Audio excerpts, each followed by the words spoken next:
बिहार में sports culture है ही नहीं। जो भी प्रतिभाशाली जो इतने भी खिलाड़ी थे उनको बाहर जाकर के ही दूसरे राज्यों से ट्रेनिंग लेनी पड़ती है, खेलना पड़ता है। बहुत ही स्कोप है बिहार में। और आप देखिएगा फूड प्रोसेसिंग यूनिट बिहार में, मखाना आप देखिएगा कई इलाकों में, मिथिलांचल चले जाइए, दरभंगा या मधुबनी, तो मखाना इतना है। हमारे हाजीपुर में जो हमारा क्षेत्र है राघोपुर, जिस कॉन्स्टिट्यूंसी से हम आते हैं, वहाँ केले का इतना है। तो फूड प्रोसेसिंग यूनिट भी आप खोल सकते हैं, उस पर विशेष तौर पे हम लोग ध्यान दे सकते हैं। और मखाना तो दुनिया भर में आप जानिए कि दुनिया में उसकी मांग होने लगी है, अमेरिका में भी उसकी डिमांड होने लगी है। तो जॉब क्रिएशन जो है अपने स्टेट में रहे, लोगों को जो है बाहर ना जाना पड़े, आईटी पार्क हो, इसमें भी हम लोगों को ध्यान देना चाहिए। तो ये सारी चीज़ों को हम लोग जो है इस पर हम लोग ध्यान दे करके ऑल राउंड डेवलपमेंट प्रोग्राम एक बना करके हम लोग जितनी भी योजनाएं हैं उसको हम लोग चालू करने का काम करेंगे। और ख़ास तौर पे देखिएगा डेवलपमेंट तभी पॉसिबल है जब आपके अधिकारी जो हैं वो काम करें। आज की जो स्थिति जो बनी हुई है, एकदम से कोई योजना आप देख लीजिए, मौजूदा सरकार में, हम लोग जब सरकार में थे तो हम लोगों ने एक कैबिनेट में हमारे पास किया गया था ease of doing single window concept, यानी अलग अलग आपको परमिशन लेने की ज़रूरत नहीं है। जो भी इंडस्ट्री लगाना चाहे वो एक ही जगह से हर एक चीज़ का परमिशन ले सके। तो ये दो चीज़ें ईज ऑफ डूइंग बिजनेस में भी हम लोग ध्यान देने का काम करेंगे। और ख़ास तौर पे ट्रांसपोर्टेशन, इंफ्रास्ट्रक्चर, कनेक्टिविटी, इन सारी चीज़ों पे हम लोग जो है वर्कआउट करने का काम करेंगे, जिससे हमारे बिहार का नाम रोशन हो। और हम लोग चाहते हैं बिहार जैसा बैकवर्ड स्टेट जो है वो आगे बढ़े, लेकिन आगे बढ़ाने के लिए आप देखिएगा कि उसको भी सहयोग की ज़रूरत है। केंद्र सरकार पे जब तक आप दबाव नहीं डालिएगा, अब मोदी जी आते हैं, ऐलान करके जाते हैं कि बिहार को वो पैकेज देंगे। 2014-15 के इलेक्शन में उन्होंने बिहार की एक तरह से बोली लगाई कि बिहार को हम 70,000 करोड़ दें, 80,000 करोड़ दें, 90,000 करोड़ दें, लो 1.25 लाख करोड़ रुपए का पैकेज दिया। क्या हुआ उस पैकेज का? आज की सरकार कहती है कि डबल इंजन की सरकार है, लेकिन जो इंजन, एक इंजन लगा हुआ है अपराध में और दूसरा इंजन लगा हुआ है भ्रष्टाचार में। और अपने मांग को लोग भूल गए। बिहार को स्पेशल राज्य का जो स्पेशल स्टेटस का जो दर्जा देने की बात थी वो कहीं ना कहीं से खो दिया गया है। तो इस लड़ाई को भी हम लोग लड़ने का काम करेंगे और बिहार को जो अधिकार बनता है, जो हक है, उसको हम लोग दिलाने का काम करेंगे। ओके, मूविंग ऑन, कुछ ऑडियंस में से हमारे कुछ मैनेजमेंट की लड़कियां भी पर मौजूद हैं और उनसे भी एक सवाल लेते हैं तेजस्वी जी, क्योंकि हज़ारों क्वेश्चंस आए हैं, इसमें से कुछ क्वेश्चंस हमने लिए हैं। वॉलंटियर्स, आपसे रिक्वेस्ट है माइक लेकर जाएं। एंड एक सवाल जो आपको बताइए कि ये हैशटैग तेजस्वी की चौपाल से ये सब क्वेश्चंस बहुत ज़्यादा थे, इसमें हमने कुछ रैंडम क्वेश्चंस यहाँ पर सिलेक्ट किया है जो आज तेजस्वी की चौपाल में ये सवाल है। और ये सवाल आप रेगुलर अभी पूछ सकते हैं, इसे आप सकते हैं देश विदेश में जितने भी देखने वाले जो सब लाइव ट्विटर पर, आप अपने सवाल भी पूछ सकते हैं। सो या एनीवन, महिलाओं को लेकर के एक सवाल जो था, प्लीज आप कुछ पूछना चाहिए। हेलो सर, सवाल है तेजस के, जैसे अभी आपने बहुत सारी समस्याओं की बात की, ब्रेन ड्रेन, और जैसे युवा मूव कर जाते हैं बड़े शहरों की तरफ को छोड़ के, तो इसके लिए आप क्या प्लान कर रहे हैं? क्योंकि अभी तक हम सिर्फ डिस्कस करके आए कि ये समस्याएं हैं, लेकिन हम उनको दूर कैसे करेंगे, उनको सॉल्व कैसे करेंगे?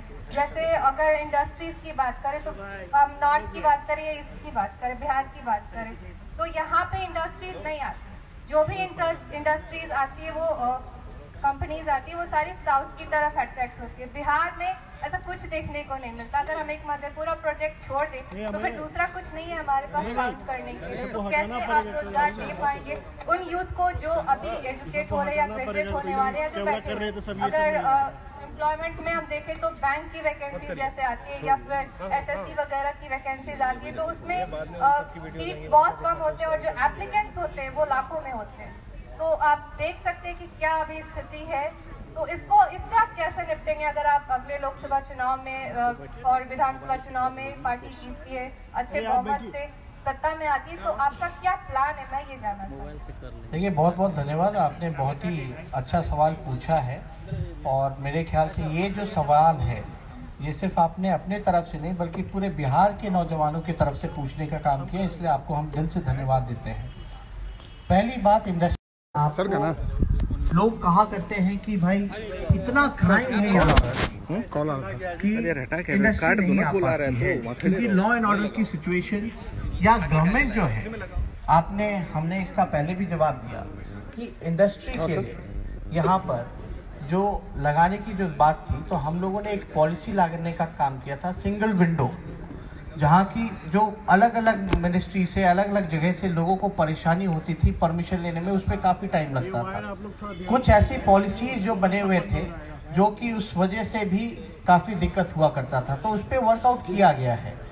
खास तौर पे आप लॉ एंड ऑर्डर की सिचुएशन को आप मजबूती के साथ जो है उसको सुधारने का काम कीजिए। और आपको कहीं ना कहीं से जो इंडस्ट्रियलिस्ट है उनको विश्वास दिलाना पड़ेगा कि आपके लिए हम लोग जो है पूरा मदद करने का काम करेंगे, और आप जो है बिहार में यहाँ ला करके लगाने का काम कीजिए, ताकि हम सब जो है यहाँ आप लोगों का एक माहौल बनाए, ताकि इंडस्ट्री आए। इंडस्ट्री आती है, कारखाने खोले गए हैं, जैसे आपने माधेपुरा की बात करने का काम किया, आपने छपरा में भी देखेगा व्हील फैक्ट्री है, वो रेलवे का वो लालू जी ने देने का काम किया। लेकिन बिहार में इतना टैलेंट है, बिहार के लोग दूसरी जगहों पे रहते हैं, अलग अलग जगहों पे काम करते हैं, तो एक इसका हब बनाया जाए ताकि यहाँ लोग आए। जैसे मैंने एक एग्जांपल दिया फूड प्रोसेसिंग का, बिहार में आप हाजीपुर चले जाइए तो कितना केले का है, वहाँ चिप्स केले से जो है, बनाना से चिप्स के भी चीज़ें हो सकती हैं, बनाना शेक भी बनाया जा सकता है। आप चले जाइए मखाना, तो फूड प्रोसेसिंग यूनिट अगर इस तरह की चीज़ें अगर खुलने शुरू हो गए तो मेरे ख्याल से काफ़ी जो है बिहार में इस तरह का चीज़ जो है दिखने को मिलेगा। और बाकी सारे काम जो उससे रिलेटेड हैं, सिक्योरिटी से, पॉलिसीज से, इस पे हम लोग काफ़ी जो है हद तक सूटेबल पॉलिसीज जो है, और भी स्टेट्स जैसे बड़े स्टेट्स हैं, महाराष्ट्र है, कर्नाटका है, उनकी क्या पॉलिसी रही है, इस पे भी हम लोग जो है स्टडी करने का काम करेंगे। और जो बिहार को लैंडलॉक स्टेट को देखते हुए जो सूटेबल हो सकता है, जो प्रयास हो सकता है, वो हम लोग करने का काम करेंगे। बिहार में कई आप देखिएगा कि एजुकेशन को भी लेकर के कोई ऐसा यूनिवर्सिटीज़ ऐसा नहीं है, एजुकेशन का पैसा इतना बिहार में जाता है, आखिर यहाँ क्यों नहीं बनाया जाए। तो जो प्रॉपर जो काम करने का जो तरीका होना चाहिए, जो विल पावर होना चाहिए, कहीं ना कहीं से उसमें कमी है, उसको हम लोग जो है पूरा करने का काम करेंगे। Okay, one question from Dr. Sandhya Ahuja. I reckon you have a very good chance of coming to power. If you come to power, how will you empower women of Bihar, and what measure will you take to ensure their safety? Tejashwi ji, देखिए, महिलाओं की सुरक्षा की जहाँ तक बात है, मेरा अभी भी मानना है कि जितने भी FIR होते हैं, पूरी तरीके से जितना क्राइम उन पे हुआ है, शायद महिलाएं कहीं ना कहीं से सहमी रहती हैं, झिझकती हैं, या समाज का डर है, या एक वातावरण ऐसा नहीं है कि उनकी सारे कंप्लेन, कहीं उनके साथ दुष्कर्म होता है तो वो खुल करके जा करके थाने में कंप्लेन करा पाए। कहीं ना कहीं से ऐसा दबाव उन पे रहता है कि वो कंप्लेन भी हद तक नहीं कर पाती हैं, क्योंकि हर एक सिचुएशन उनके सामने काफ़ी प्रेशर रहता है। तो सबसे पहला कि हम लोग जो है कैंप चलाएंगे, ताकि महिलाएं जो हैं कहीं भी अगर कुछ उनके साथ होता है तो कम से कम वो जा करके सरकार के ध्यान में वो बात लाने का काम करें। अभी भी जितने केसेस होते हैं तो हो सकता है कि समाज का बनावट ऐसा है कि उस दबाव में जा करके महिलाएं जो हैं खुल करके कंप्लेन नहीं कर पाती हैं। तो एक तो उस कैंपेन को हम लोग चलाएं, और साथ ही साथ 24/7 हेल्पलाइन नंबर जो है हम लोग उपलब्ध कराने का काम करें।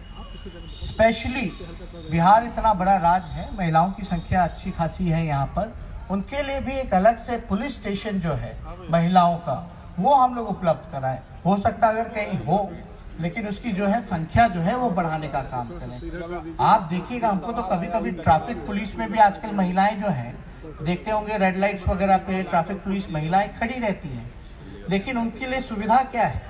अगर उनको टॉयलेट अगर यूज करना है तो वो कहाँ जाएंगे? वो भी व्यवस्था यहाँ नहीं है। उनको कितने कठिनाइयों का जो है सामना करना पड़ता है। तो छोटी छोटी जो चीजें हैं, इस पे हम लोग ध्यान देने का काम करेंगे। साथ ही साथ जो महिलाओं पे जो क्राइम होगा, उसके लिए हम लोग जो है स्पीडी ट्रायल कराने का काम करेंगे, और कोई भी कल्प्रिट वगैरह अगर कोई प्रोटेक्शन देने का काम करेगा तो उसको हम लोग पूरी तरीके से ईमानदारी के साथ उसको सजा दिलाने का काम करेंगे। एक और क्वेश्चन है, बहुत ही गिरीश कुमार ने लिखा है, गिरिजेश ने ये भेजा कि बिहार और देश के युवाओं को आपकी स्वच्छ राजनीति पर पूर्णतः भरोसा है, इन्होंने लिखा है, और आप युवाओं के आइडियल भी हैं। Yes, you are most youth personality, that's why. पर दुख की बात है कि आपके साथ जीतने वाले कई युवा जुड़े हैं, आपने उन्हें कभी पॉलिटिक्स का पाठ क्यों नहीं पढ़ाया? देखिए, धन्यवाद देते हैं सवाल के लिए, लेकिन हम तो खुद ही अभी सीख रहे हैं और सब लोगों को सीखना पड़ेगा। और मेरा ये मानना है कि हम जिस प्लेटफॉर्म पे भी जाते हैं, जहाँ भी हमें यूथ को लेकर के मौका मिलता है कि उनके बारे में कहें, तो सबसे पहले हम ये कहते हैं कि जितने भी यूथ हैं, they should be politically and socially aware. आजकल के नौजवान जो हैं इतने पॉलिटिकली और इतने सोशली अवेयर नहीं हैं। सबसे पहले तो यूथ को पॉलिटिकली और सोशली अवेयर होना पड़ेगा, और मेरे ख्याल से यूथ को सबसे पहले जहां तक ध्यान अगर आगे बढ़ाने की हो, तो यूथ ज़्यादा से ज़्यादा पॉलिसी मेकिंग और डिसीजन मेकिंग में किस प्रकार से आए, ये हमारी कोशिश रहेगी। ज़्यादा से ज़्यादा लोग पार्टिसिपेट करें, और कोई ट्रेनिंग नहीं, अगर ये अलग से अगर कभी मुलाकात करेंगे तो हम लोग जो है इस पर डिस्कस कर सकते हैं, हम ट्रेन क्या कर सकते हैं, लेकिन इस चीज़ को लेकर के I can discuss with him.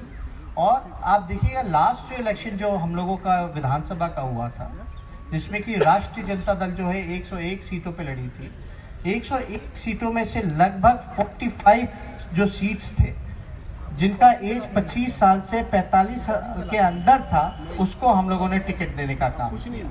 तो और मुझे खुशी है कि जितने भी युवाओं को हमने टिकट देने का काम किया, वो सब की सब चुनाव जीत करके आने का काम किया। तो ये काफ़ी अच्छा है।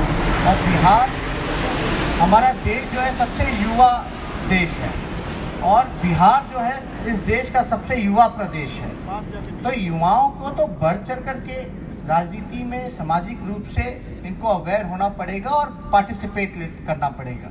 आज जो स्थिति जो युवाओं की है, कहीं ना कहीं से ठगा हुआ महसूस करते हैं। हमारे प्रधानमंत्री जी ने बड़ी उम्मीद जगाने का काम किया था कि हर एक साल जो है 2 करोड़ लोगों को रोजगार देने का काम करेंगे। बोला था, लोग जो है उस उम्मीद में मोदी जी को वोट देने का काम किए, उनको सत्ता में लाने का काम किए। लेकिन कहीं ना कहीं से जो गुस्सा आज नौजवानों में जो है, वो गुस्सा सिर्फ और सिर्फ सीमित दायरे में ही है, वो बोल करके छोड़ देते हैं। अगर अपना अधिकार और हक के लिए लड़ाई लड़नी है तो आपको सड़क पर आना पड़ेगा और आपको अपने अधिकार के लिए लड़ना पड़ेगा। आप घर बैठे छोड़ दीजिए कि कोई आएगा आपके लिए कुछ करेगा, ये ऐसे काम नहीं चलने वाला। आपको अपने अधिकार के लिए, हक के लिए आगे बढ़ करके सड़क पर आकर के आंदोलन करना पड़ेगा। तो इसलिए बहुत ज़रूरी है कि ठीक है, फिल्म देखते हैं लोग, स्पोर्ट्स में मैचेस वगैरह देखते हैं, लेकिन थोड़ा बहुत न्यूज़ चैनल्स वगैरह भी देखना चाहिए। लेकिन न्यूज़ चैनल्स भी देखें तो संभल करके देखें, थोड़ा उसको रिफाइन कर ले कि क्या सच्चाई है या क्या नहीं है, क्योंकि आजकल तो फेक न्यूज़ का भी ज़माना है।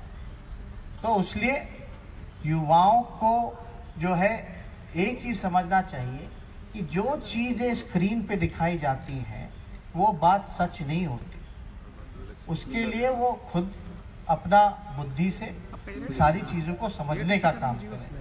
और जब तक आप इंटरेस्ट नहीं दिखाओगे किसी चीज़ के लिए, किसी इशू के लिए, तब तक जो है आपकी विजिबिलिटी नहीं रहेगी। आपको मेहनत करना पड़ेगा।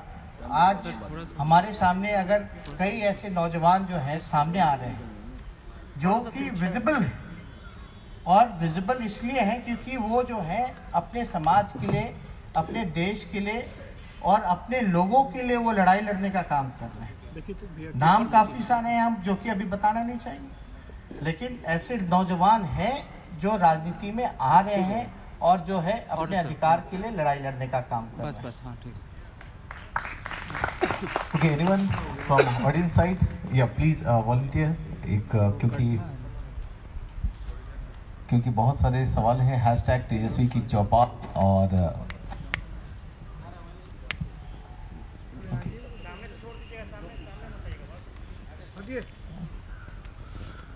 अपने नाम के साथ में प्लीज। जी आपकी आवाज़ नहीं आ रही। हेलो जी जलालुद्दीन खान मेरा नाम हुआ, हम सीतामढ़ी से आ रहे हैं। जी बीच से निकलो। माननीय उप मुख्यमंत्री श्री तेजस्वी जी से क्वेश्चन करना चाहेंगे कि बिहार देश में 5वें स्थान पर नक्सल प्रभावित क्षेत्र है, इसके लिए क्या करेंगे, इसके लिए क्या योजना इनके पास। दूसरा, हम लोगों का क्षेत्र बाढ़ से ग्रसित रहता है सीतामढ़ी एरिया, तो बिहार सरकार की ये कोशिश रहती है कि बाढ़ आवे और हम उस बदले में वहाँ पर कुछ चंदा उंदा दे दें, पैसा वैसा खर्च कर दें, लेकिन बाढ़ के लिए समुचित व्यवस्था नहीं करते कि बाढ़ ना आवे। इसके लिए इनकी क्या योजना है? तो जैसा कि आपने बताया था कि सूखा और बाढ़ से प्रभावित रहता है, इसके लिए आपकी क्या योजनाएं होगी? देखिए, दो सवाल है, तो फ्लड को लेकर के है, एक जो नक्सलिज्म को लेकर के है। नक्सलिज्म क्यों है ये आपको समझना पड़ेगा, ये क्यों ये शुरू हुआ, क्या कारण था इसका।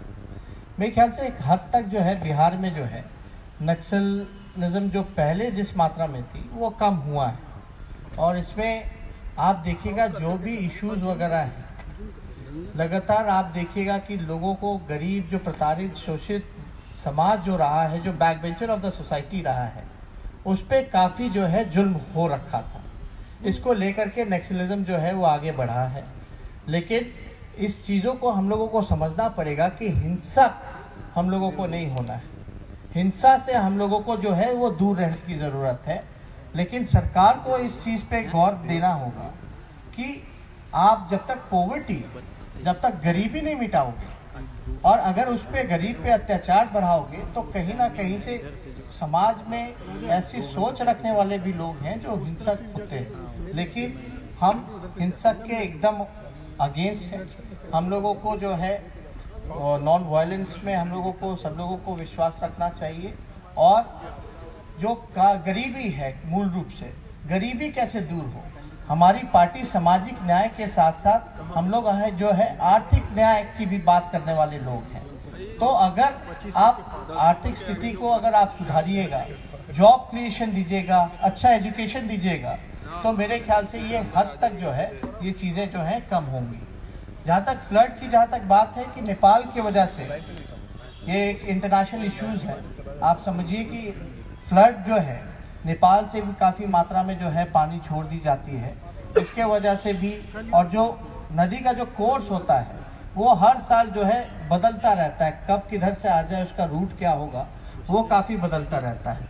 तो इस पे इंटरनेशनल इश्यूज़ है, तो इस पे हम लोगों को ख़ास तौर पे गवर्नमेंट ऑफ इंडिया की भी इतनी मदद चाहिए ताकि इस इशू को हम लोग जो है सुधारने का काम करें। तो इसमें काफ़ी बड़ी मात्रा में फ्लड से जो है नुकसान होता है, लेकिन फ्लड रोकना पे तो नेपाल गवर्नमेंट से हर एक लोगों से बात करनी पड़ेगी। लेकिन फ्लड जब आता है तो उसके लिए हम तैयारी क्या करें, how we should prepare ourselves to be ready when flood comes. आप गवर्नमेंट जो है वो क्या तैयारी कर रही है, फ्लड आती है तो क्या करती है, कैंप लगाती है, लोगों को जागरूक करती है कि आप जो है इस जगह को छोड़ दीजिए। जो बोट्स की व्यवस्था है, एनडीआरएफ वगैरह की सहयोग लेते हैं। पशुओं के लिए अलग से व्यवस्था करवानी पड़ती है, अनाज का, खाने का, रहने का, इलाज का। ये सारी जो चीज़ें हैं, जिन्होंने अपने घर बार का नुकसान किया, फ्लड की वजह से घर रह जाता है, पशु रह जाते हैं, तो बीमारी काफ़ी फैलती है। तो गवर्नमेंट को इस पे सबसे ज़्यादा फोकस करना चाहिए कि हम अपने लोगों को, फ्लड आता है तो सुरक्षित कैसे करें, और लगातार जो है मॉनिटरिंग होनी चाहिए, अलर्ट लोगों को रहना चाहिए। इंजीनियर्स वगैरह जो भी हैं उनको काफ़ी डे टू डे अलर्ट होना चाहिए कि क्या स्थिति है फ्लड की, उससे हम लोग जो है चीज़ों को देख सकते हैं। ओके, यहाँ पर गौतम ने सवाल पूछा है एट गौतम वन बाली, और इनका सवाल बाली टाइप का ही है, बिल्कुल ताकतवर है। इन्होंने पूछा है कि तेजस्वी जी, मोदी गवर्नमेंट यानी prime minister Modi ji and उनकी घोषणाओं के बारे में वादों को लेकर आपकी क्या राय है? देखिए, मोदी जी जो वादा करते हैं, झूठा वादा जो करते हैं, झूठ ऐसे बोलते हैं, उतने अच्छे से हम लोग सच भी नहीं बोल सकते उतने कॉन्फिडेंस से जितना वो झूठ इतने कॉन्फिडेंस से बोलते हैं। दूसरी बात, वो झूठ बोलने की फैक्ट्री भी है, मैन्युफैक्चरर भी है और डिस्ट्रीब्यूटर भी है। तीसरी बात हम कहना चाहेंगे कि मोदी जी एक झूठ के साथ 10 झूठ मुफ्त में दे देते हैं। कहते हैं ना, बाय 1 एंड गेट 10 फ्री। तो मोदी जी का वो हाल है। हम तो चाहते हैं कि एक वादा, एक भी अगर वादा अगर उन्होंने पूरा किया, जिसके नाम पे वोट मिला उनको, आज तक उस पर ध्यान नहीं जाता, उस पर चर्चा नहीं करते, उस पर बहस नहीं करते। और हम तो चाहते हैं कि हर साल जो है नौजवानों को 2 करोड़ रोजगार मिले, लेकिन जब रोजगार का बात किया जाता है प्रधानमंत्री जी से, तो वो कहते हैं कि पकौड़ा बेचिए। अब बताइए, बोलते हैं कि पकौड़ा बेचना भी रोजगार है। हाँ ठीक है, रोजगार है पकौड़ा बेचना, भूजा बेचना भी रोजगार है, सब्जी बेचना भी रोजगार है, ट्रेन में चिप्स और कोल्ड ड्रिंक बेचने वाले जो लोग हैं वो भी रोजगार है। लेकिन इसमें गवर्नमेंट का क्या रोल है, इसमें गवर्नमेंट का क्या योगदान है? और हम तो सब लोगों का सम्मान करते हैं, जो गुमटी चलाते हैं, जो भूजा बेचते हैं, जो सब्जी बेचते हैं, जो फल बेचते हैं, हम तो सबका सम्मान करते हैं। लेकिन मेरा तो एक ही मांग है मोदी जी से कि 15-15 लाख का जो वादा उन्होंने किया था, कम से कम नौजवान पकौड़ा का दुकान लगाने के लिए भी तैयार है। अगर घर में अगर आर्थिक स्थिति अगर खराब है, लोगों को सुधारना चाहिए, तो पकौड़ा बेच करके हम अपनी रोजी रोटी को चलाने का काम करेंगे। लेकिन जो 15 लाख का वादा किया था, उसमें कम से कम बोनी तो करा दे 1-2 लाख रुपए का, ताकि वो पकौड़ा का दुकान खोल ले। लेकिन आप सोचिए, बोनी भी नहीं करा रहे।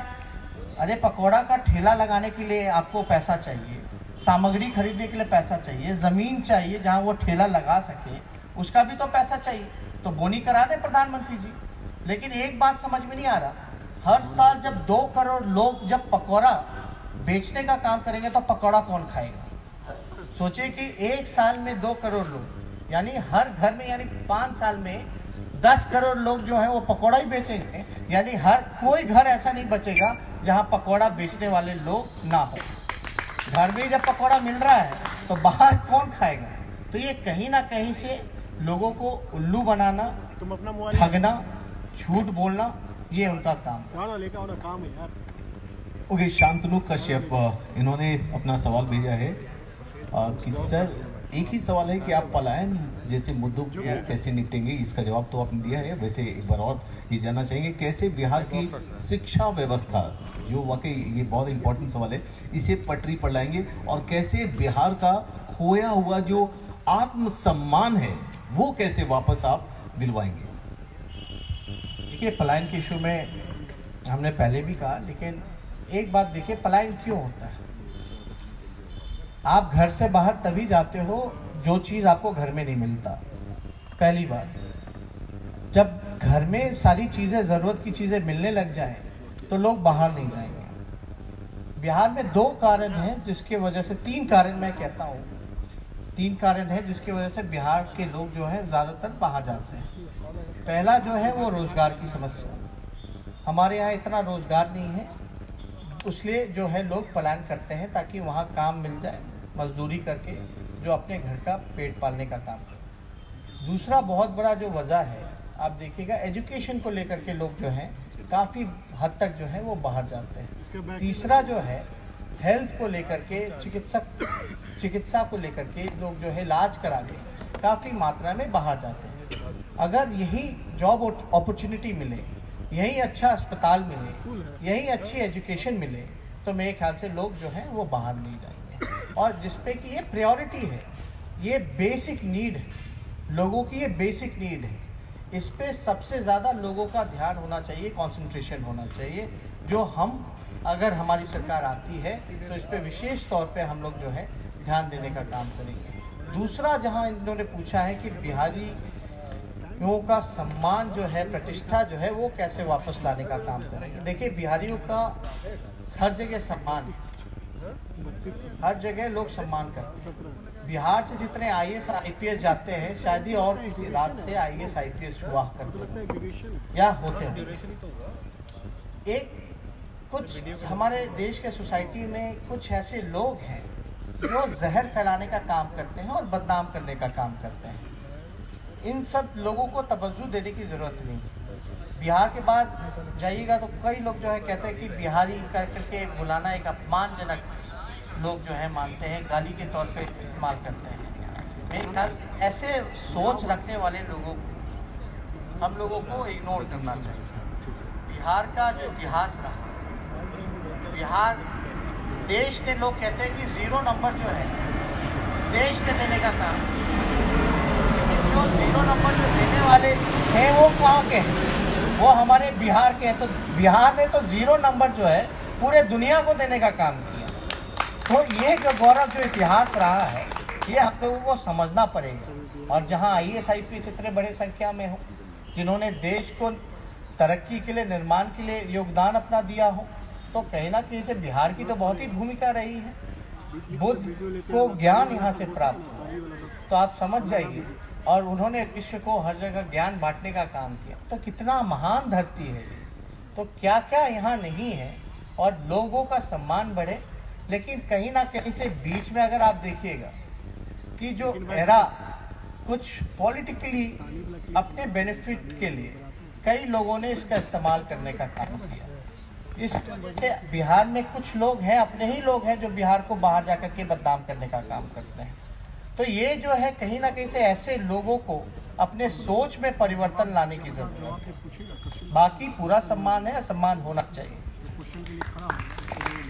#तेजस्वी की चौपाल देख रहे हैं। और जी अगला सवाल बेरोजगारों की आवाज़, हालांकि इन्होंने ट्विटर पर नाम दिया है, ये है प्रमोद 373, और इन्होंने अपना सवाल पूछा है कि नीतीश कुमार जी, जिन्होंने जनादेश का इन्होंने लिखा है कि गला घोटकर भाजपा की गोद में बैठ गए और मोदी जी का पैकेज आज तक नहीं आया। तो भाई आपसे सवाल है कि बिहार का हक अब आप कैसे दिलाएंगे? देखिए, जनादेश का अपमान इन्होंने किया। नीतीश जी ने एक आंदोलन शुरू की थी, जो कि हमारी ही सबसे पहले मांग थी कि बिहार को विशेष राज्य का दर्जा मिले। अब तो डबल इंजन की सरकार है, तो अब तो हम तो चाचा से पूछना चाहेंगे कि बताइए मोदी जी ने क्या दिया बिहार को। अगर कुछ दिया हो तो हम भी मोदी जी को फ़ोन करके बधाई दे देंगे। और इस विषय में हमने पहले भी कहा, पैकेज का क्या हुआ।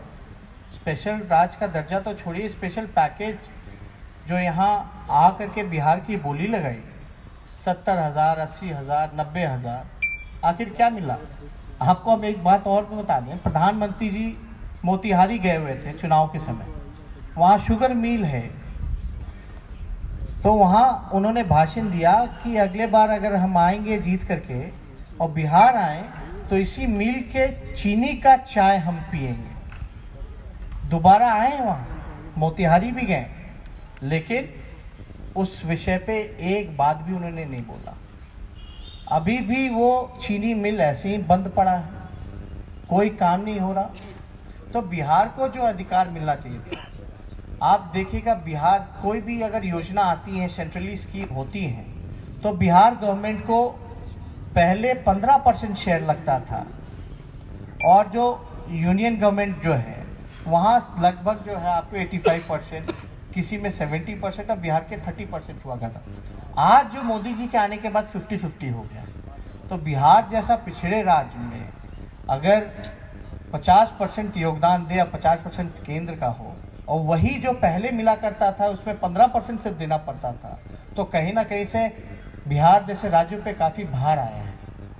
तो ऐसे राज्य को तो सपोर्ट करना चाहिए, सपोर्ट ना कर करके वो जो है और भार देने का काम करना है। तो इसका जवाब तो बेहतर मोदी जी से जाके पूछिए और नीतीश जी से पूछने का काम कीजिए कि वो लोग क्या कर रहे हैं। अगर हमारी सरकार आती है तो हम लोग जो है इस चीज़ के लिए हमने भी कहा है, और आप देखिएगा राष्ट्रीय जनता दल ने जितने भी कमिटमेंट किए हैं, उसको हम लोगों ने बेखूबी निभाया।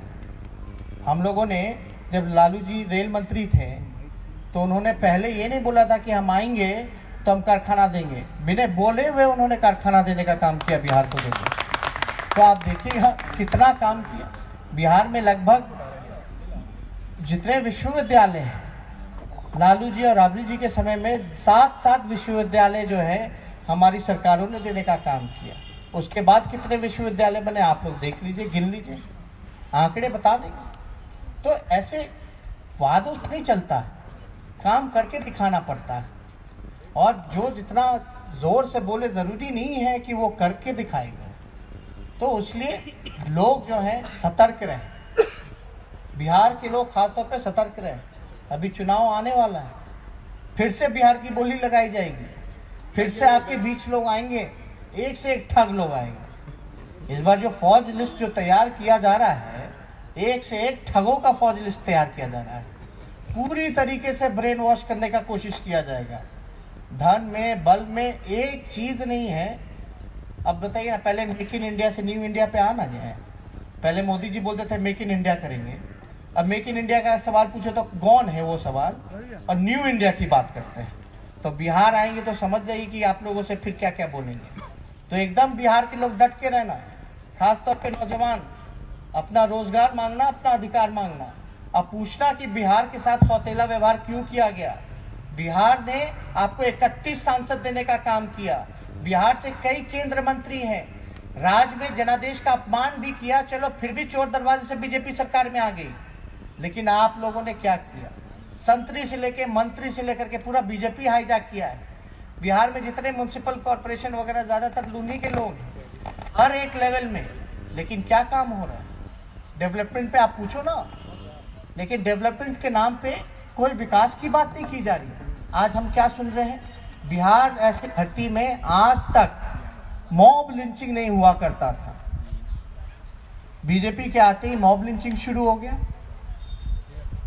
सीतामढ़ी में जो घटना हुई, एक बुजुर्ग को पीट पीट करके मार दिया गया और खुलेआम जला दिया गया पुलिस के रहते हुए में। तो आप सोचिए इस प्रकार से बिहार जो है या देश में विकास के नाम पे ना चर्चा होकर के विनाश के नाम पे चर्चा हो रही है। अगला सवाल है रोशन कुमार जी ने पूछा है, तेजस्वी जी अब तक मंडल कमीशन की 38 सिफारिशें जो है वो केवल उसमें से 2 सिफारिशें ही लागू हुई है 38 में से। उसके भी पालन में बड़े पैमाने पर बेईमानी हो रही है, जिसके कारण मंडल के 25 साल बाद भी ओबीसी अंडर रिप्रेजेंटेड है। राजद की बाकी बची सिफारिशों को लागू करवाने के प्रति क्या राय है?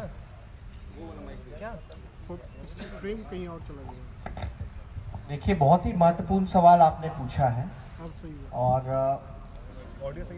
हमें इसका खेद है कि 2 ही जो है उसमें पूरा किया गया है, बाकी 37 में से बाकी 35 जो है वो पूरा नहीं किया गया है। जो भी मंडल कमीशन का रिकमेंडेशन था, मंडल कमीशन को लागू कराने के लिए बाकी के भी चीज़ें जो हैं उसमें हमारी पार्टी, हम लोग सब लोग इसकी लड़ाई लड़ रहे हैं और आगे भी हम लोग इसकी लड़ाई को है जो लड़ने का काम करेंगे।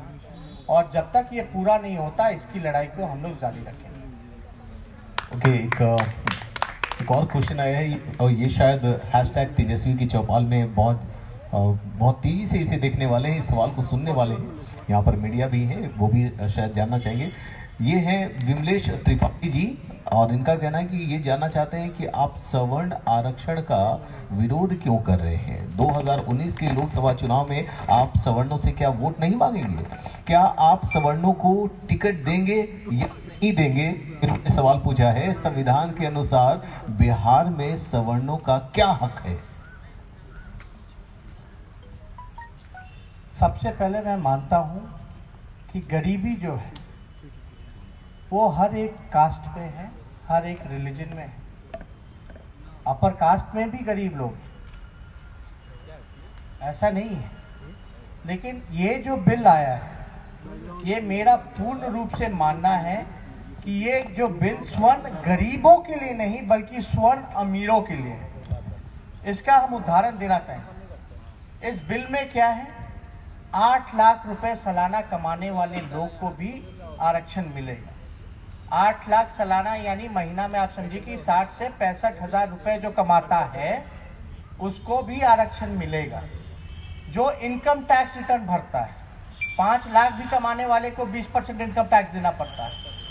तो जो 65 हजार महीना कमाता है वो गरीब है, या जो महीने में 3 हजार, 5 हजार, 10 हजार, 15 हजार कमाता है वो गरीब है? मेरा ये सवाल। इस दायरे को मेरे ख्याल से अगर 20 से 25 हजार तक का महीना अगर किया गया होता तो मेरे ख्याल से ये उचित होता। और जिसके पास 5 एकड़ जमीन है उसको भी आरक्षण मिलेगा। बताइए 5 एकड़ वाला लोग गरीब है क्या? मेरा ये सवाल है। आप देखिए खास तौर पे, और बेस क्या है इसका, जो इसका बेस होना चाहिए ना, जैसे मंडल कमीशन की आपने बात की, पिछड़ों को आरक्षण मिलेगा, इसके लिए कमीशन बैठा, मंडल कमीशन बैठा, सर्वेज हुए, सर्वेज होके उस हर जाति का आंकड़ा आया। लेकिन ये जो 10% दिया गया है ये कौन से बेस पे दिया गया? क्या इसके सर्वेज हुए हैं?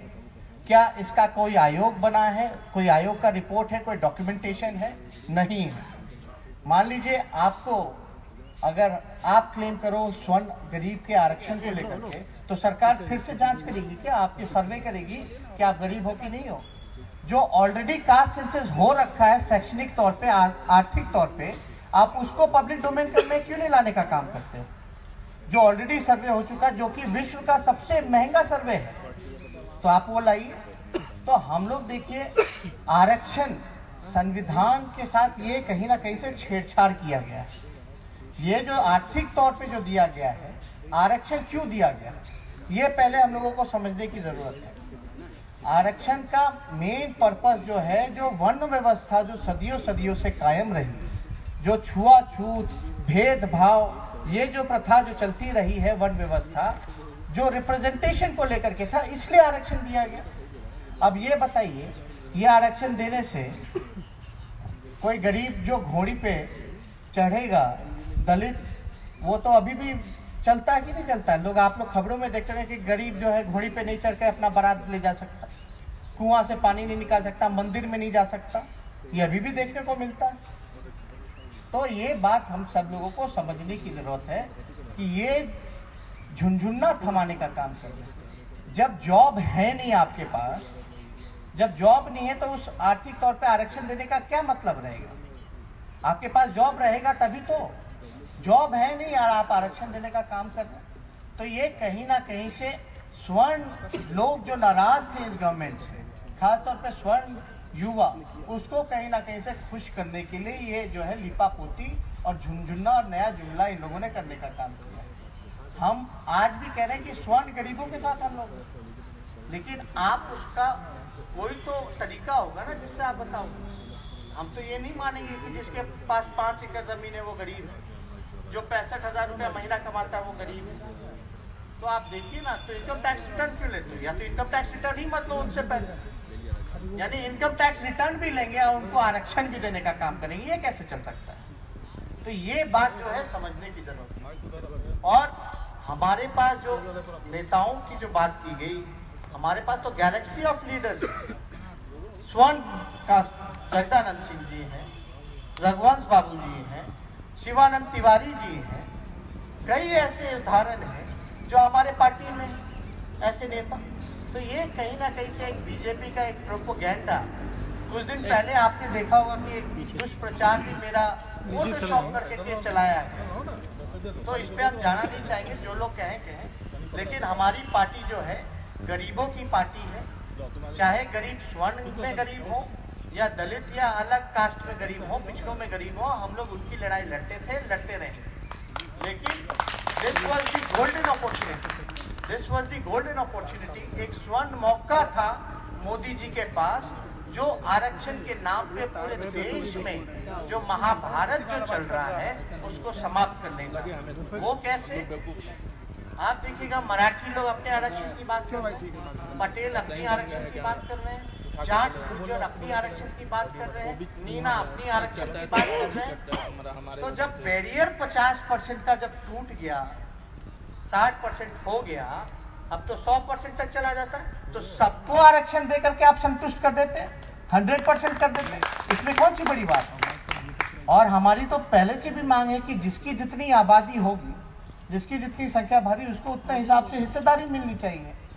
और कास्ट सेंसस हो तो सिर्फ दलित और पिछड़ों की कास्ट सेंसस की हो, उसमें अपर कास्ट का भी जाति वाइज कास्ट संख्या जो है वो गिनना चाहिए, पता तो चले कितने लोग हैं। उसी हिसाब से आप नया बजट बनाओगे तो उन लोगों के लिए जो वीक हैं, पुअर हैं, उनके लिए आप प्रोविजन करोगे बजट में। तो इसको देखिए गलत तरीके से पेश किया गया कि विरोध है। तो आप शायद यहाँ बैठा हुआ कोई नहीं मानेगा कि 65,000 कमाने वाला महीना में वो गरीब है, या जिसके पास 5 एकड़ जमीन है वो गरीब है। यहाँ पर फौद अहमद ने भेजा है अपना क्वेश्चन कि dear Tejashwi ji, don't you think that it's high time for you to kick off your personal Pan Bihar outreach program like Padya etc. to enhance Lok Sabha performance and 40 your CM candidate free advice.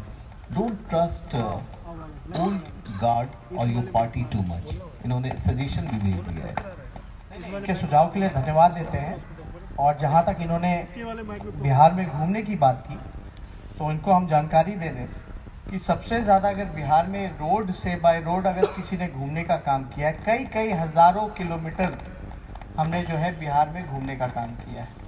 चाहे वो संविधान बचाओ न्याय यात्रा के तहत हो, जनादेश अपमान यात्रा के तहत हो, या जो लॉ एंड ऑर्डर की जो सिचुएशंस था उसको लेकर के हम लोगों ने जो साइकिल भी जो मार्च करने का काम किया वो सब लोगों के सामने है। और SC/ST एक्ट हो, उसमें भी हम लोग जो है सड़क पर उतरने का काम किए थे उसको बचाने के लिए। तो आप देखिएगा कि अच्छा सलाह है, और सब नेताओं को, बल्कि हम ही को नहीं, सब लोगों को रोड पे रहना चाहिए, ज़मीन से जुड़ा हुआ रहना चाहिए, लोगों के बीच रहना चाहिए, उनकी समस्या सुननी चाहिए, उनके लिए हक के लिए लड़ाई लड़नी चाहिए। तो ये जो है हम लोग करने का काम करेंगे, और बाकी चीज़ है और सजेशन पे हम लोग ध्यान देंगे। और मुझे लगता है कि एक आप भी यहाँ पर सोचने पर मजबूर हो जाएंगे, क्योंकि अश्विन चौहान ने लिखा है कि मुझे अमित शाह के बेटे जैसा बिजनेस करना है, कौन सा करूं। हम इनको यही कह सकते हैं कि अमित शाह जी से और CBI के लोगों से संपर्क करना। मुझे लगता है कि इसका हिंदी में जवाब मिल चुका था, लेकिन दशरथ राही ने एक बार फिर से पूछा है कि what are your plans for the youth of Bihar. अगर मुझे इंटरनेशनली देख रहे हैं तो मुझे लग रहा है कि जवाब अगर इन्हें मिल जाए। We have already talked about the creation of jobs, we have already talked about the sports, we already talked about the industry, we already talked about the development all around, and obviously we have to focus on this. If you will not focus on the basic needs of the people, especially youth, if you're gonna ignore it, then you cannot say that development is happening in our state. And every leader should concentrate on it. And obviously, but for that, especially youth have to take interest. They have to be socially and politically aware. But we hardly see any youth involvement, hardly.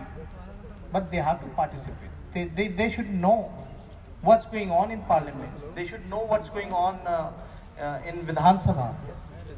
Which policies we are talking about, कौन से नए amendments आ रहे हैं, तो इन सब चीज़ों के बारे में आपको जानकारी होनी चाहिए. और I really want all the youths to participate in politics, and I accept that youth has to be in policy making and in decision making. So I guess I have already answered, and this will. Next question is from incel weird. थोड़ा सा ये आपके बारे में जानना चाहते हैं कि कम उम्र में, इतनी कम उम्र में CBI, ED, IT इन सब का सामना करना पड़ रहा है, ऐसा क्या कारण है और ये सब आपके पीछे क्यों पड़े हैं, इनका पूछ रहे हैं। देखिए, सब पीछे पड़े हैं और इतने कम उम्र में अच्छा है ना कि अभी से सब कुछ सीख लिए। ED, CBI सब लोगों को हम लोगों ने सीखने का काम किया, कैसे क्या उन लोगों का वर्किंग स्टाइल है। पीछे क्यों पड़े हैं, वो तो चाचा जी की कृपा थी, और लीडर ऑफ ऑपोजिशन ही इसलिए बने क्योंकि चाचा जी की कृपा थी। अब चाचा जी की वजह से लीडर ऑफ ऑपोजिशन भी बन गए, इसलिए CBI ED पीछा पड़ी, क्योंकि हमारे नीतीश चाचा जी को फिर से हम लोगों को ठग करके BJP के साथ हाथ मिलाना था। This was an excuse. अगर मेरे ऊपर केस नहीं होता तो उनके पास कोई ग्राउंड नहीं होता, और जनता के बीच जाने के लिए उनको एक्सक्यूज चाहिए था कि देखो ये करप्शन कर रहा है, इसलिए जो है हम लोग जो है त्याग कर रहे हैं, हम करप्शन से कोई कॉम्प्रोमाइज़ नहीं कर सकते। आप बताइए, 18 महीने हम डिप्टी सीएम रहे, 3 डिपार्टमेंट था, कौन सा करप्शन किया, कौन सा करप्शन किया? लेकिन जो मलाई वाली जो फाइलें आती हैं उसको हमने ज़रूर बंद करा दिया था। आप समझिए मलाई वाली फाइलें क्या होती थी, इसका विरोध भी काफ़ी लोगों ने किया था कैबिनेट मीटिंग में।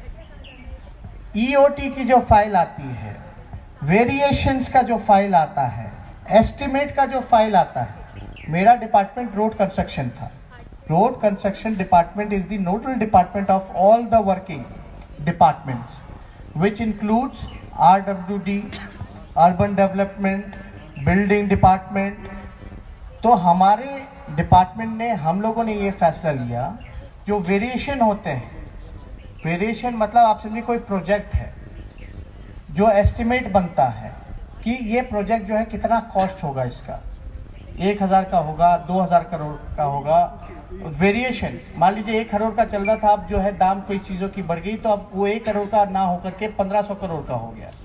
ईओटी, अगर कॉन्ट्रैक्टर समय पे कर नहीं पाए चाहे किसी भी रीज़न से, तो उसको एक्सटेंशन देना, ठीक है, और समय ले लो और समय के साथ पूरा करो। तो आप समझिए कि ये सारे जो मलाईदार जो फाइलें मंत्रियों के पास आती थी, इसमें से मंत्री का क्या लेना देना? मंत्री का तो काम है पॉलिसी मेकिंग और डिसीजन मेकिंग करने का, समीक्षा करने का, रिव्यू करने का, लेकिन ये मंत्रियों के पास आता था। इसमें तो इंजीनियर्स वगैरह जानेंगे ना कि कितना ईंट लगेगा, कितना पत्थर लगेगा, कितना छड़ लगेगा ये बिल्डिंग बनाने में, ये रोड बनाने में कितना गिट्टी लगेगा, कितना अलकतरा लगेगा, क्या होगा उसमें, तो इंजीनियर का काम है, मिनिस्टर को क्या लेना देना। तो हमने एक प्रपोजल ला करके कैबिनेट लेकर के गए। काफ़ी इसमें जो है लोग परेशान हुए, क्योंकि ज़्यादातर डिपार्टमेंट वर्किंग का मेरा छोड़ दीजिए तो जनता दल यूनाइटेड के लोगों के पास वर्किंग डिपार्टमेंट था, जहाँ से उनको जो है आरसीपी टैक्स मिला करता था। तो आरसीपी टैक्स के लिए ये जो समझिए कि हमने एकदम पाबंदी लगा दी। हमने एक कमेटी बनाई, कमेटी जो है प्रधान सचिव के नेतृत्व में बना, और इस फाइल को मंत्री चाहे कोई भी वर्किंग डिपार्टमेंट का कोई करेगा नहीं, उनके पास आएगी। इंजीनियर का काम इंजीनियर जाने, अधिकारी का काम अधिकारी जाने। तो ये काम समझिए कि करप्शन को बढ़ाता है या करप्शन को समाप्त करता है, इसका सवाल नीतीश कुमार जी दें।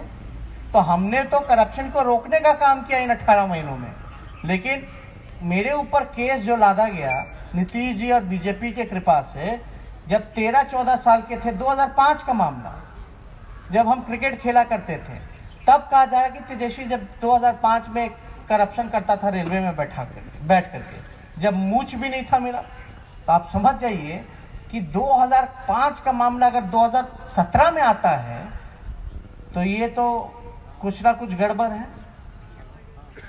तो आप देखिए इस तरह से कृपा से सीबीआई ईडी पीछे पड़ी, लेकिन मुझे खुशी है कि चाचा के सहयोग से, ईडी और सीबीआई और मोदी जी के सहयोग से हमको एक लड़ने का जज्बा पैदा हुआ, और इसलिए हम लोग इस चीज़ों को झेल रहे हैं, क्योंकि हम जानते हैं कि हम ईमानदार हैं, हम जानते हैं कि हमने कोई गलत काम नहीं किया।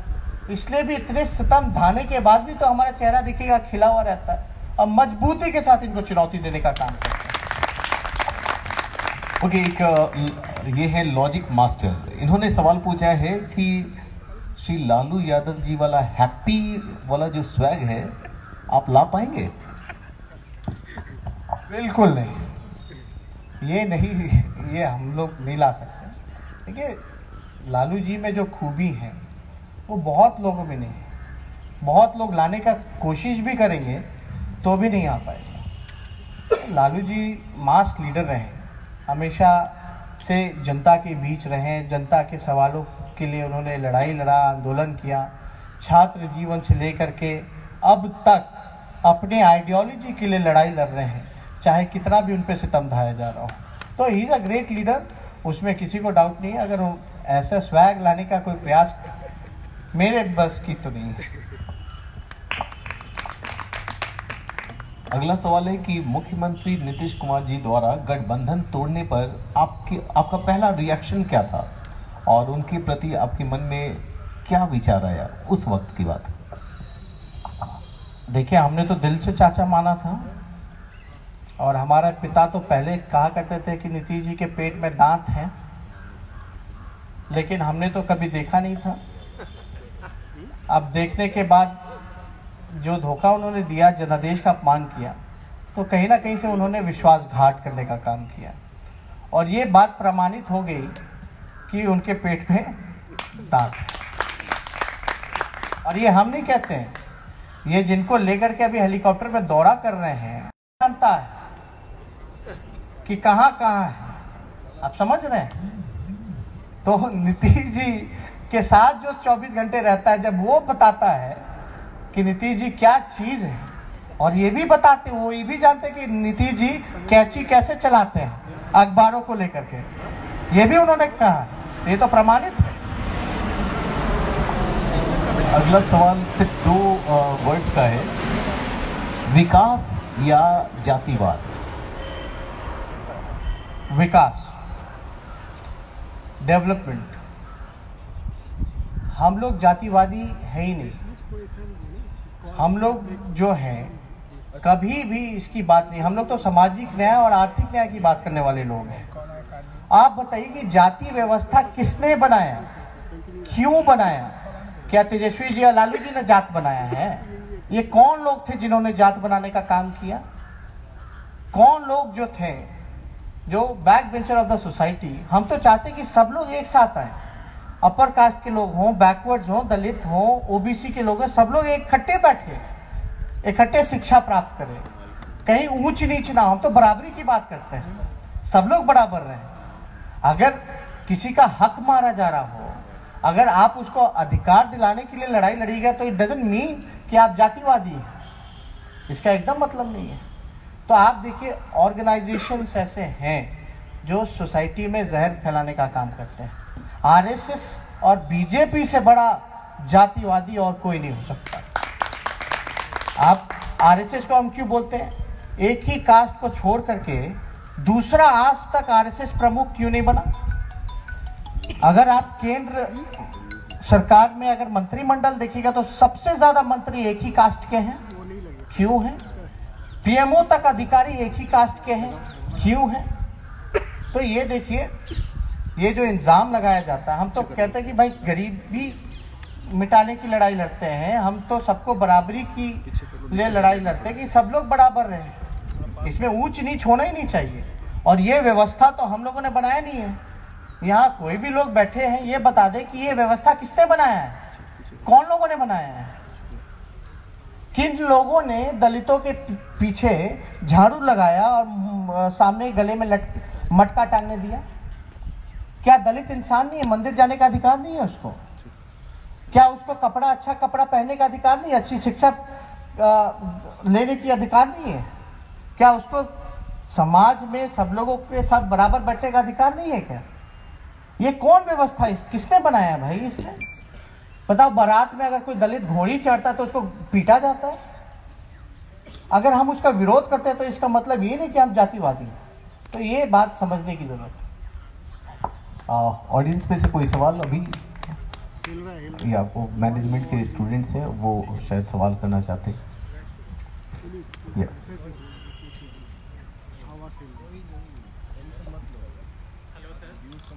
या माइक ऑन कर लीजिए प्लीज। हेलो सर, नमस्ते। मैं अभिषेक सिन्हा, साइंस ग्रुप से। सर, हमारा सवाल है कि अब तक के सबसे युवा नेता आप हैं, तो आपसे उम्मीद है लोगों को, युवाओं को, कि आगे चलकर अगर आप चीफ मिनिस्टर बनते हैं तो युवाओं के लिए कुछ नया करेंगे। तो सबसे पहला चीज़ कि पटना एक ऐसा जगह है जहाँ पे सबसे ज़्यादा युवा लोग रहते हैं और पढ़ाई करते हैं। तो यहाँ पे रहने वाले स्टूडेंट्स के लिए जो रूम रेंट का सामना करना पड़ता है, जो हाई रेंट है, और इस तरह से बढ़ रहा है जैसे आगे चलकर और प्रॉब्लम हो सके। तो क्या आपसे ये उम्मीद रखा जा सकता है कि इस पे भी आप कोई लगाम लगा सके? देखिए, यूथ को लेकर के हमने कई बार जो है, तीसरी बार जो है आप पूछ रहे हैं, इसके पहले भी हमने जवाब दिया है। लेकिन आपने जो रूम रेंट की जो बात की, इसमें आप लोग लिख करके दीजिएगा, हम लोग करेंगे। लेकिन मेरा मानना है कि जिस जिस शहरों में बिहार के लोग बाहर पढ़ने जाते हैं, वहाँ भी पीजी लेना पड़ता है, वहाँ भी किराया उनके अनुसार देना पड़ता है।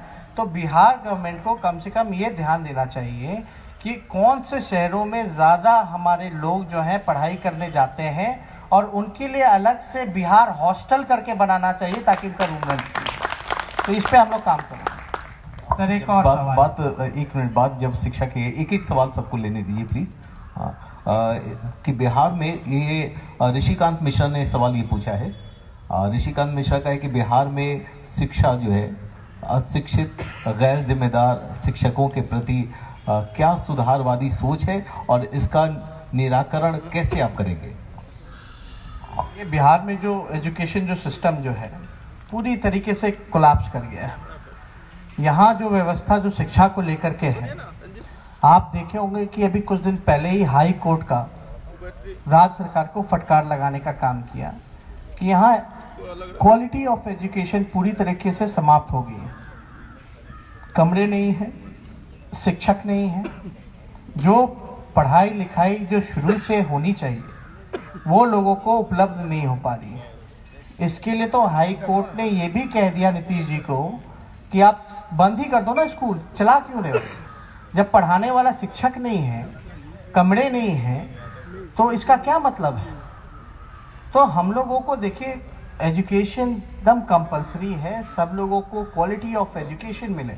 इसके लिए बेहद ज़रूरी है कि आपके जो टीचर्स हैं वो काफ़ी अच्छे होने चाहिए जो पढ़ा सके। कई बार हम लोगों ने देखा है कि ऐसे टीचर हैं जो खुद भी स्पेलिंग भी ढंग से नहीं जानते, तो उनके लिए विशेष तौर पे कैंप चला जाए, उनको ट्रेनिंग दी जाए, उनको ग्रूम किया जाए, और इंफ्रास्ट्रक्चर जो है वो उसकी पूरी व्यवस्था जो है हम लोग जो है विद्यालयों को लेकर के वो करने का काम करें।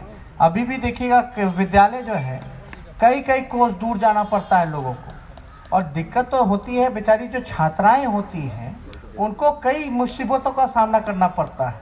कई दूर जाने में जो गरीब जो परिवार है वो लोग मना करते हैं।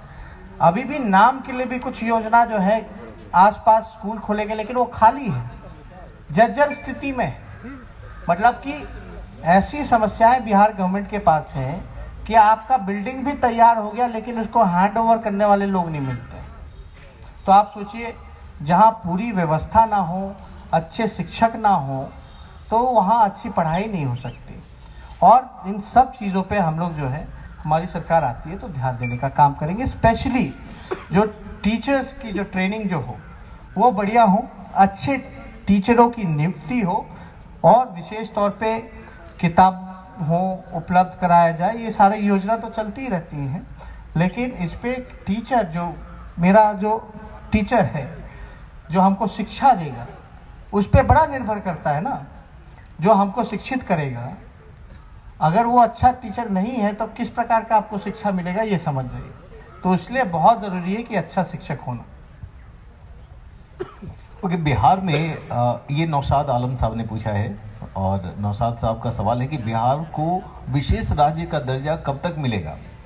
क्या बिहार में किसानों का कर्ज माफ़ी पर तो आपने बात कह दी है, लेकिन जिन्होंने अभी अभी देखना शुरू किया होगा #तेजस्वी की चौपाल, वहाँ पर जो देख रहे हैं, तो एक बार फिर से ये छोटा सा रिपीटिशन रहेगा कि क्या बिहार में किसानों का कर्ज माफ़ हो सकता है? देखिए, बिहार को विशेष राज्य का दर्जा कब मिलेगा, ये सवाल जो है नीतीश जी और मोदी जी बताएंगे कि कब मिलेगा। अब नीतीश जी तो दिल्ली तक पहुंच जाते थे, अब तो पटना से निकलते ही नहीं है। तो उनको जाकर के बोलना चाहिए ना मोदी जी को कि बिहार को विशेष राज्य का दर्जा दे देना चाहिए। और मोदी जी ने पहले ही वादा किया था कि बिहार में भी सरकार आएगी। हालांकि चोर दरवाजे से ही जनता ने नहीं माना बीजेपी को, लेकिन फिर भी सरकार में आ गई, तो कम से कम मोदी जी को तो पूरा कर देना चाहिए। और जब तक बैकवर्ड स्टेट लाइक बिहार आगे नहीं बढ़ेंगे, तरक्की नहीं करेंगे, तब तक देश का विकास हो ही नहीं सकता। तो विशेष तौर पे बिहार जैसे राज्यों को ध्यान देना चाहिए। और दूसरी बात, जहाँ तक किसानों की तो किसानों के कर्ज माफ़ी के साथ साथ उनकी आय और आमदनी कैसे बढ़े, इस पे भी हमारी सरकार जो है विचार करने का काम करेगी। आप एक क्रिकेटर रहे हैं, लेकिन बिहार में खेलों की इतनी दयनीय स्थिति क्यों है और इस पर क्या सुधार करेंगे? देखिए, स्पोर्ट्स की जो स्थिति है बिहार में, कहीं भी आप देखिएगा ऐसी इंफ्रास्ट्रक्चर नहीं है। क्रिकेट हो, फुटबॉल हो, हॉकी हो, रेसलिंग हो, एथलेटिक्स में जितने भी गेम्स होते हैं वो हो। एक बिहारी होने के नाते हम तो चाहेंगे ना कि बिहार का भी लड़का जाए, ओलंपिक्स में जाए, पार्टिसिपेट करे और गोल्ड मेडल लेकर के आए और बिहार का नाम जो है रोशन करने का काम करे। लेकिन उसके लिए हम लोगों को बेहद ज़रूरी है कि हम लोग जो है स्पोर्ट्स पे भी उतना ध्यान दें। अब ये ज़माना बदल चुका है, सिर्फ अच्छी एजुकेशन ही नहीं, साथ में इसका बैलेंस स्पोर्ट्स के साथ भी होना चाहिए। अगर हमारी सरकार बनती है तो विशेष तौर पे खेल कूद पे भी ध्यान दिया जाएगा और जो best policies all over India एक हरियाणा और एक पंजाब गवर्नमेंट के पास है। हम तो चाहेंगे जो हरियाणा और पंजाब गवर्नमेंट के पास जो पॉलिसीज़ हैं, जब तक आप इनकरेज नहीं करोगे, आप मोटिवेट नहीं करोगे स्पोर्ट्समैन को, तब तक वो आगे नहीं बढ़ सकते। तो उनको आगे बढ़ाने के लिए वो पॉलिसीज़ को हम लोग अडॉप्ट करेंगे। कई ऐसे खिलाड़ी जहां अच्छे प्रदर्शन करते हैं उनको इनाम मिलता है, नौकरी मिलती है। तो इन सारी चीज़ों पे जो है पॉलिसीज़ को लेकर के और एक ऐसा इंफ्रास्ट्रक्चर तैयार किया जाए। यहाँ आप देखिएगा, क्रिकेट हम तो खेला करते थे, लेकिन हम बिहार को रिप्रेजेंट नहीं कर पाए क्योंकि बीसीसीआई और बिहार क्रिकेट बोर्ड का अलग सुप्रीम कोर्ट में लड़ाई चल रहा था। अब जाकर के सॉर्ट हुआ है, तो उस मैटर से हम नहीं खेल पाए। लेकिन आप बता दो, एक भी इंटरनेशनल स्टेडियम नहीं है बिहार में जहाँ अच्छे मैच हो सके, क्यों नहीं है? तो इस पर ध्यान देना चाहिए। आखिर जो बजट जो सरकार जो अलॉट करती है, तो उस पर क्यों नहीं ध्यान दिया जाए? और हम चाहेंगे कि एक ट्विटर चौपाल में जो ऑनलाइन जो सवाल आते हैं, हम अपने मोबाइल में भी देख करके कुछ लोगों का जो सवाल आ रहा होगा वो लेने का। बिल्कुल, क्योंकि अब बताएं कि ये सिर्फ इंडिया नहीं, देश विदेश से सारे सवाल आए हैं और कई हज़ार क्वेश्चन हमारे पास पहुंचे थे, उसमें हमने सिलेक्ट किया है। अब यहाँ से थोड़ा सा इस क्वेश्चन को लाइव देखते हैं और क्या क्वेश्चन आए हैं उसमें से एक सवाल यहाँ पर है। वैसे हमारे पास 2 सवाल और हैं जो काफ़ी इम्पोर्टेंट है और मुझे लग रहा है कि ये सभी जानना चाहेंगे। तो हैशटैग तेजस्वी की चौपाल, ये अभी आप सीधे 12 बजे से आप सभी अपने अपने ट्विटर के जरिए, and yes we have media person over here, तो सभी लोग आपके जरिए भी ये हम आज ये चौपाल, तेजस्वी की चौपाल पहुंच रहे हैं। एक क्वेश्चन आया है, लालजी कुमार जी का है, जो कि ये पूछ रहे हैं, गया brutally case, the police and CIDs are working hard to wrongly prove the victims Anjana's innocent family as culprit of horror killing। तो ये जो गया में जो घटना हुई है, हम इनको जवाब देना चाहेंगे लालजी कुमार जी को कि बहुत ही शर्मनाक घटना है ये और पुलिस को इस प्रकार का व्यवहार नहीं करना चाहिए। इसके लिए जिस प्रकार से लगातार बिहार में बच्चियों पर बलात्कार करके मार देने का जो केसेस हैं, इसमें काफ़ी बढ़ोतरी हुई है रेप वगैरह में। इसमें हम लोगों ने गया में ये जो इंसिडेंट हुआ है, इसके लिए हम लोगों ने अपने पार्टी की तरफ से एक कमेटी बनाई है। वो कमेटी जा कर के इनके परिवार के लोगों से और वहाँ जा कर के प्रशासन के लोगों से मुलाकात करेगी और जो रिपोर्ट आएगा उसके आधार पर हमारी पार्टी जो है इस पे एक्शन लेने का काम करेगी। एक ट्विटर पे हमने भी सवाल किया है। अच्छा, एक बहुत लंबा ट्विटर पर भी उधर से भी सवाल आए नहीं? हाँ, हम लोगों ने भेजा है भाई, जब यहाँ तो कभी भी आप ट्विटर से बाहर भी निकल कर सकते हैं। एक और सवाल है जिसमें अभिषेक ने भेजा है कि ईवीएम को लेकर, कि ईवीएम के द्वारा लोकतंत्र की हत्या की जा रही है, ऐसा इनका कहना है, और बैलेट से चुनाव हो ये सुनिश्चित करवाने के लिए आपके पास क्या कोई रोड मैप है? देखिए, ईवीएम का जहाँ तक हम लोग देखते हैं इश्यूज जो है, कई ऐसे सोशल मीडिया पे वीडियोस जो हैं वो वायरल होते हैं।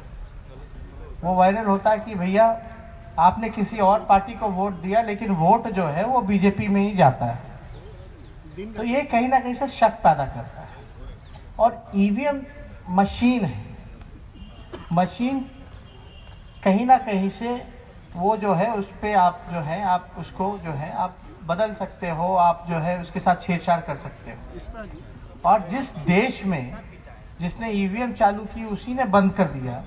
अमेरिका में बैलेट पे होता है वोटिंग, आपका यूरोप में ईवीएम मशीन को जर्मनी वगैरह कई जगहों से बैन कर दिया गया, बैलेट पे वापस आ गया। तो जब पूरे देश यहाँ टेक्नोलॉजी आपके देश से कई गुना आगे है, जब वो विश्वास ईवीएम मशीन पे नहीं करते हैं, तो कहीं ना कहीं से हम लोगों को भी सोचना पड़ेगा कि ईवीएम से वोटिंग हो या बैलेट से। इस पे इलेक्शन कमीशन में काफ़ी मीटिंग वगैरह चल रही है और हम लोग देखेंगे कि फेयर इलेक्शन होने चाहिए, ये नहीं कि किसी के प्रभाव से, क्योंकि आजकल तो तानाशाही है, आजकल तो जितने भी संवैधानिक संस्थानें हैं उस पर प्रहार किया जा रहा है, चाहे इलेक्शन कमीशन हो, चाहे सीबीआई हो, चाहे आरबीआई हो। आप देखिए सीबीआई के डायरेक्टर रिजाइन कर रहे हैं, आप देखिएगा कि आरबीआई के 2 जो थे चेयरमैन उन्होंने रिजाइन करने का काम किया, जो कि देश ने कभी नहीं देखा।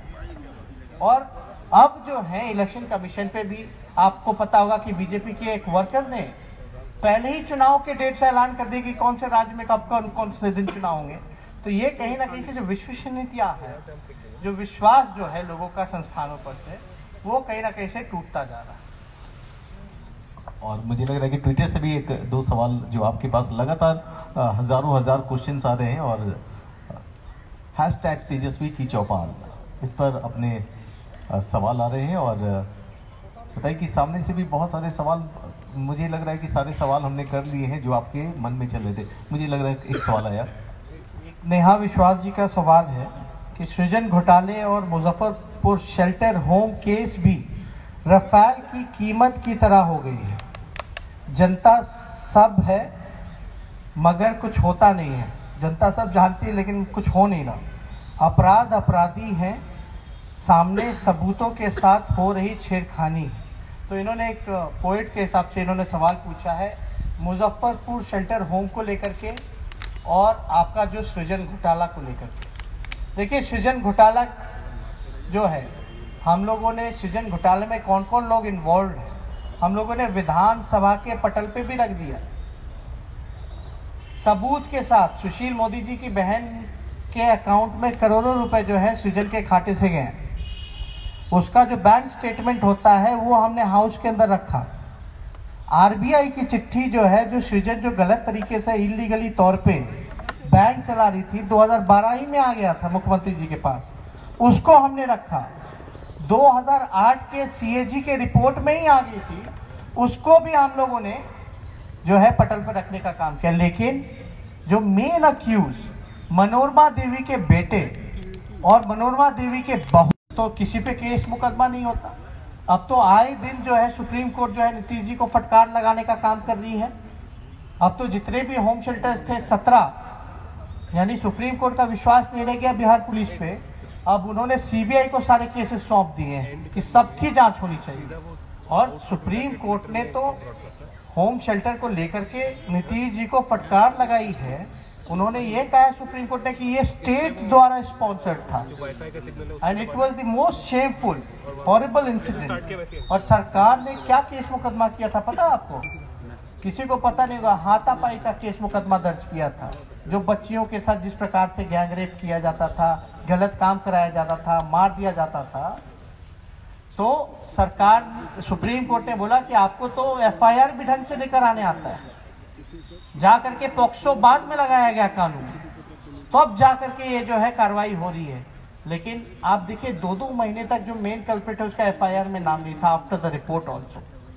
इसमें तो डायरेक्टली सीएम का इन्वॉल्वमेंट है, हम तो दावे के साथ कह सकते हैं। और अभी भी ऐसे कई मंत्री हैं, हम तो बताना चाहेंगे कई ऐसे मंत्री हैं जिनका अभी भी कार्रवाई नहीं की गई। अभी तो एक ही का इस्तीफा लिया गया, अभी कई ऐसे मंत्री हैं और नीतीश जी के ऐसे करीबी हैं जिन पे कार्रवाई नहीं की जा रही है, उनको बचाने का काम किया जा रहा है। ये थोड़े दिन बाद समय में ये मेन कल्प्रिट है वो जेडीयू का ही पार्टी का है, उनके पार्टी के पदाधिकारी हैं। तो नीतीश जी ने अपने मुंह में बर्फ जमा के रखा, दही जमा करके रखने का काम किया, कभी भी होम शेल्टर के बारे में खुल के नहीं बोले। तो ये गंभीर मामला है। ये दोनों सृजन घोटाला और होम शेल्टर को लेकर के हैं। उसके बाद आप प्लीज ऑडियंस में से,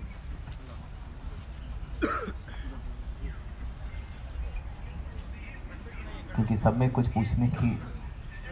नमस्ते तेजस्वी जी, मैं मधेपुरा से सक्षम यादव। मेरा कहना है कृषि कर्ज माफी से ज़्यादा जरूरी उसकी आय दोगुना करना है या नहीं? तो हम बोलेंगे, हमने किसानों के सवाल पे जब कर्ज माफी का आया तो हमने बोला है कि कर्ज माफी के साथ साथ किसानों की आमदनी कैसे बढ़े, सामाजिक न्याय के साथ साथ आर्थिक न्याय कैसे हो, इस पे हम लोगों का ध्यान रहेगा।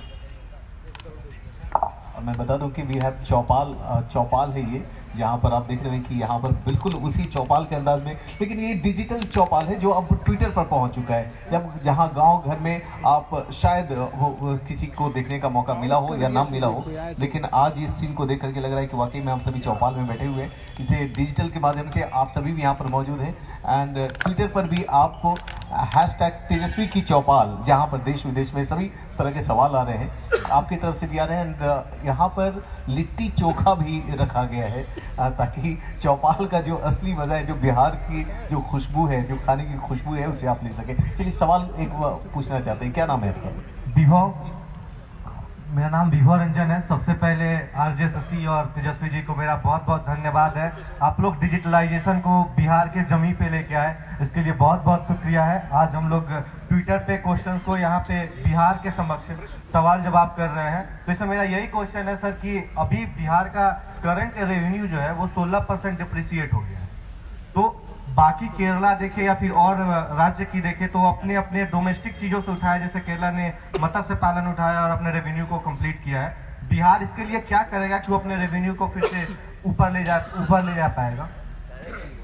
देखिए, बिहार में रेवेन्यू का जो है काफ़ी, जो नीतीश जी की पॉलिसी रही है उससे काफ़ी नुकसान भी किया है। और अगर आप देखेंगे कि बिहार जो बैकवर्ड स्टेट है उसको कहीं ना कहीं से सहायता की ज़रूरत है।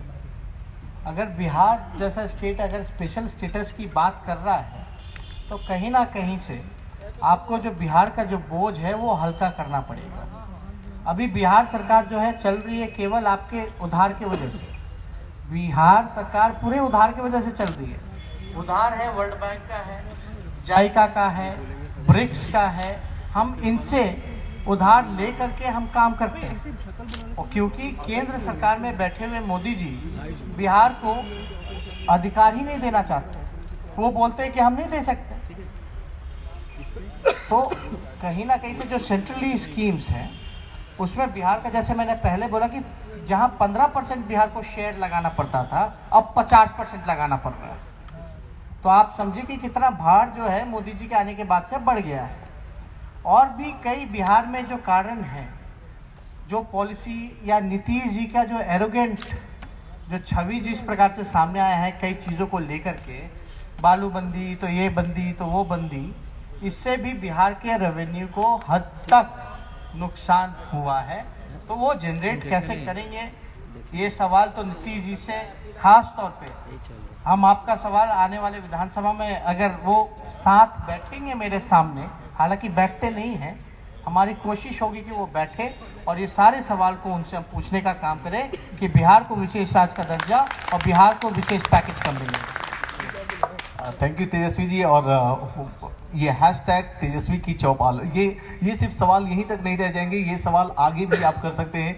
ये सवाल करना बहुत ही ज़रूरी है, क्योंकि जब तक आप सवाल करेंगे नहीं आपको जवाब मिलता नहीं है और आप फिर उस दुनिया में खो जाते हैं कि हम कहाँ हैं। तो खुद को अगर पाना है, खुद को अगर जगह देना है तो आप सवाल आना बहुत ही ज़रूरी है। तो #तेजस्वी की चौपाल में सवाल अपना जारी रखिएगा, क्योंकि ये सवाल का जवाब सिर्फ यहाँ से ही नहीं, चौपाल से ही नहीं, आपको वहाँ पर भी मिल सकते हैं, क्योंकि आप काफ़ी एक्टिव रहते हैं ट्विटर पर। आप इसे शेयर कर सकते हैं अपने दोस्तों के साथ भी।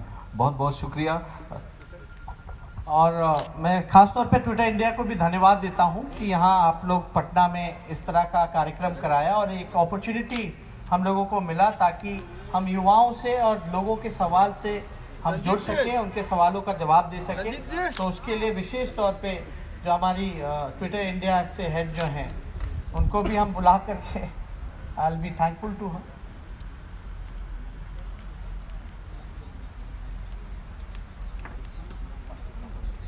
पायल कामत जी हैं ट्विटर इंडिया से, इनको भी आई एम रियली थैंकफुल और thank you so much. Thank you and बैठिए वहीं बैठ जाइए, हम लोगों का भी सवाल वहीं से हो जाएगा। अच्छा वहीं से हो जाएगा, वहीं बैठ जाइए।